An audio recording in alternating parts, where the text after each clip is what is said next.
Assalamualaikum warahmatullahi wabarakatuh. Perkenalkan, nama saya Mila Winanda, nomor BP 19101155310367. Baiklah, kami dari kelompok 4 ingin mempresentasikan tugas kami yang berjudul pelatihan dan pengembangan karyawan. Yang pertama dibacakan oleh saya sendiri. Pelatihan karyawan. Pelatihan adalah setiap usaha untuk memperbaiki informasi pekerjaan pada suatu pekerjaan tertentu yang sedang menjadikan jawaban atau suatu pekerjaan yang ada kaitannya dengan pekerjaan supaya efektif. Pelatihan memiliki peran penting dalam menentukan efektivitas, efisiensi perusahaan serta kinerja karyawan. Menurut Shimamura, mengemukakan manfaat pelatihan yaitu: yang pertama, menciptakan sikap, loyalitas, dan kerjasama yang lebih menguntungkan, meningkatkan kuantitas dan kualitas produktivitas. Yang kedua, mengurangi waktu belajar yang diperlukan karyawan agar mencapai standar kinerja yang dapat diterima. Yang ketiga, menentukan dalam meningkatkan dan mengembangkan pribadi karyawan. Yang keempat, memenuhi kebutuhan perencanaan sumber daya manusia. Selanjutnya, pengembangan karyawan menurut para ahli. Menurut Shimamura, mengidentifikasi pengembangan karyawan sebagai aktivitas pengembangan karir karyawan terhadap organisasi. Penyediaan landasan bagi karyawan agar dapat berpartisipasi secara efektif dan menghasilkan presentasi baru dalam lingkungan perusahaan. Menurut Handoko, mengemukakan bahwa pengembangan karyawan dimaksudkan untuk menyiapkan karyawan untuk memegang tanggung jawab pekerjaan di masa yang akan datang. Pengembangan karyawan bisa dilakukan secara formal maupun informal. Secara formal berarti karyawan ditugaskan untuk perusahaan. Sedangkan secara informal berarti karyawan melatih dan mengembangkan dirinya atas keinginan dan inisiatif sendiri tanpa ditugaskan oleh perusahaan. Program pengembangan karyawan akan membuat karyawan semakin produktif sehingga memungkinkan organisasi atau perusahaan mempertimbangkan untuk melakukan pengembangan karir karyawan. Selanjutnya, jenis pelatihan dan pengembangan. Yang pertama, pelatihan keahlian. Pelatihan keahlian merupakan pelatihan yang sering dijumpai dalam organisasi. Program pelatihan relatif sederhana. Kebutuhan atau kekurangan diidentifikasi melalui penilaian yang dibeli.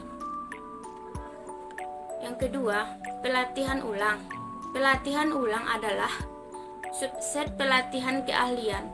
Pelatihan ulang merupakan memberikan kepada para karyawan keahlian-keahlian yang mereka butuhkan untuk menghadapi tuntutan kerja yang berubah-ubah. Selanjutnya, pelatihan lintas fungsional.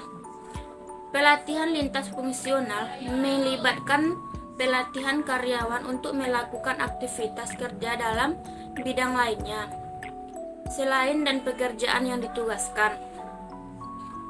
Selanjutnya, pelatihan tim.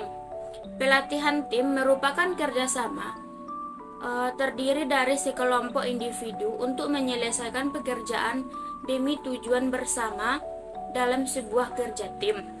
Selanjutnya, pelatihan kreativitas. Pelatihan kreativitas berlandaskan pada asumsi bahwa kreativitas dapat dipelajari. Selanjutnya, perbedaan pelatihan dan pengembangan. Perbedaan antara pelatihan dan pengembangan menurut Saifuddin, pelatihan adalah tujuan untuk meningkatkan kemampuan individu bagi kepentingan jabatan saat ini. Sarannya, meningkatkan kinerja jangka pendek, orientasi kebutuhan jabatan sekarang, efek terhadap karirnya, keterkaitan dengan karir relatif rendah. Pengembangan Tujuan pengembangan meningkatkan kemampuan individu bagi kepentingan jabatan yang akan datang. Sasaran, meningkatkan kinerja jangka panjang. Orientasinya, kebutuhan perubahan perencanaan atau tidak terencana. Efek terhadap karir, yaitu keterkaitan dengan karir relatif tinggi. Perkenalkan, saya Anissa Idlareta, PP 19101155310346, akan membacakan lanjutan materi dengan langkah-langkah pelatihan dan pengembangan. Langkah yang pertama yaitu mengidentifikasi kebutuhan pelatihan, di mana terbagi 4. Yang pertama, evaluasi prestasi. Yang kedua, analisis persyaratan kerja. Yang ketiga, analisis organisasi. Dan yang keempat, survei sumber daya manusia. Langkah kedua yaitu menentukan tujuan program pelatihan dan pengembangan. Langkah ketiga, merencanakan dan mengembangkan program pelatihan dan pengembangan. Langkah keempat, implementasi program, di mana terbagi 2. Yang pertama, on the job training dan off the job training. Dan langkah terakhir adalah evaluasi dan monitoring program. Tujuan pelatihan dan pengembangan. Yang pertama, memperbaiki kinerja karyawan yang bekerja secara tidak memuaskan karena kekurangan keterampilan merupakan calon utama pelatihan. Yang kedua, memutakhirkan keahlian para karyawan sejalan dengan kemajuan teknologi, di mana pelatihan memastikan bahwa karyawan dapat mengaplikasikan teknologi baru secara efektif. Yang ketiga, mengurangi waktu pembelajaran bagi karyawan baru agar kompeten dalam pekerjaan. Yang keempat, membantu memecahkan masalah operasional. Yang kelima, mempersiapkan karyawan untuk promosi. Satu cara untuk menarik, menahan, dan motivasi karyawan melalui program pengembangan karir yang sistematis. Dan yang terakhir yaitu mengorientasikan karyawan terhadap organisasi. Karena alasan ini, beberapa penyelenggara orientasi melakukan upaya bersama serta memenuhi kebutuhan pertumbuhan pribadi. Manfaat pelatihan dan pengembangan.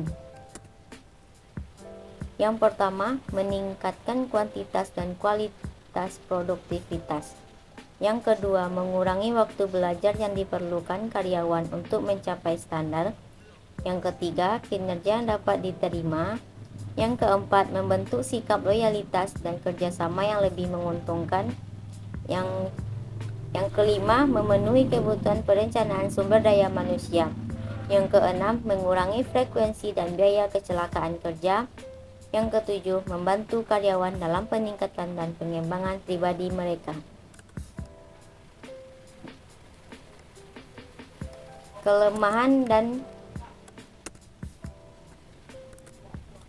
Kelemahan pelatihan dan pengembangan. Yang pertama, pelatihan dan pengembangan dianggap sebagai obat untuk semua penyakit organisasional. Yang kedua, partisipan tidak cukup termotivasi untuk memusatkan perhatian dan komitmen mereka. Yang ketiga, sebuah teknik dianggap dapat diterapkan di semua kelompok dalam semua situasi dengan keberhasilan yang sama. Yang keempat, kinerja partisipan tidak dievaluasi begitu karyawan telah kembali ke pekerjaannya. Yang kelima, informasi biaya manfaat untuk mengevaluasi program pelatihan tidak dikumpulkan. Yang keenam, ketidakadaan atau kurangnya dukungan manajemen. Yang ketujuh, peran utama penyelia atau atasan tidak diakui. Yang kedelapan, pelatihan bakal tidak akan pernah cukup kuat untuk menghasilkan perbaikan kinerja yang dapat diverifikasi. Dan terakhir, sedikit atau tidak ada persiapan untuk tindak lanjut. Baiklah, hanya itu yang dapat kami sampaikan. Apabila ada kekurangan atau kejanggalan, mohon dimaafkan. Assalamualaikum warahmatullahi wabarakatuh. Waalaikumsalam warahmatullahi wabarakatuh.